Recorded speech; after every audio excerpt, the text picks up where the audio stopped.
exciting from our view is that coal use is already down in the U.S. because city after city is phasing out coal. So coal use is down almost 6% from this time last year, and wind and solar are growing. So the trend is the big coal era is over. Again, it's a great soundbite for you. The fact of the matter is wind and solar are growing because it has the horsepower of the United States government and its treasury behind it. Now, anybody who follows anything in Washington is going to see that those dollars are going to be harder and harder to come by. And as the stimulus dollars run out, I think you've seen these projects are starting to die on the vine.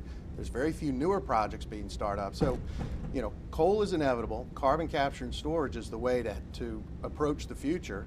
And unfortunately, because of a lot of the regulatory and legal action going on, China's actually taking a lead. We may be learning from China when it really should be the other way around. So you're proposing to double electricity prices so that we can do carbon capture and storage? Look, right now if you use natural gas, you're still looking at a 2.5 times increase on price. That's simply not true. That's simply not true. There's studies out today that show, first of all, the more natural gas you use, the more allows the supply and demand come into effect. I mean, right now we're sitting on 200 years of coal, and we've got the technology, the know-how to do it.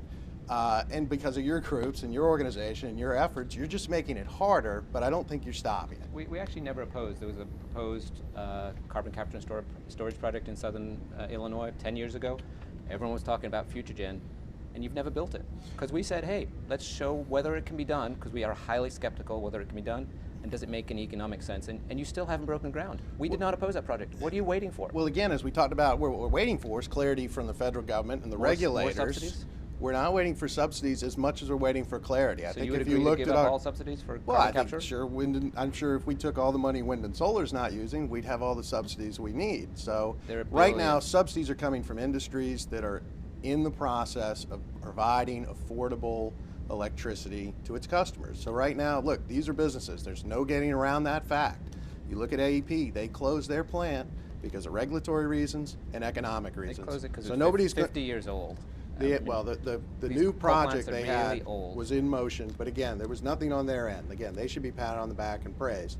I think we'll just agree to disagree on a lot of these topics and continue this conversation. Are you disagreeing that wind is not cheaper than new coal today?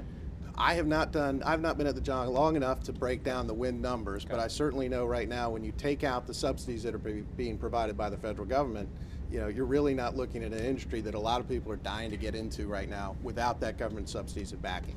There are thousands of new jobs in the wind sector, and it's just an enormous economic opportunity to create more jobs and deal with the pollution problems. We did our own modeling based on EPA's actual numbers. We used independent consultants out of Massachusetts. We calculated 10 times the number of green jobs that the EPA was using, and we still saw that the net loss in jobs from higher electricity prices is much greater than the jobs created under the so-called green job initiatives. But you're proposing a technology that doubles electricity prices. I'm proposing a solution. Doubling electricity prices? I'm proposing a solution. Are you going to tell the American people that your technology... A solution that's here and there today. But it's not here. There's not a single home in America powered by a coal plant that captures carbon pollution. Not a single one. There's not a battery or wind that can provide baseload power. That's simply not true. If you look across the Midwest, Iowa today is at 20% wind power. But the baseload energy, everything's going when the great. Wind is blowing, everything's going great. That's when right. it stops blowing, you got to wonder what you're going to do next. Are next. the lights going out in Iowa? I don't think so, but I think Iowa still has some coal around there. It does, but it's making a transition, right? And pollution is coming down because Iowa's leading the way with clean jobs and protecting air quality. And ethanol subsidies. We're talking about coal and its subsidies. So. Look, there's subsidies, right? Okay.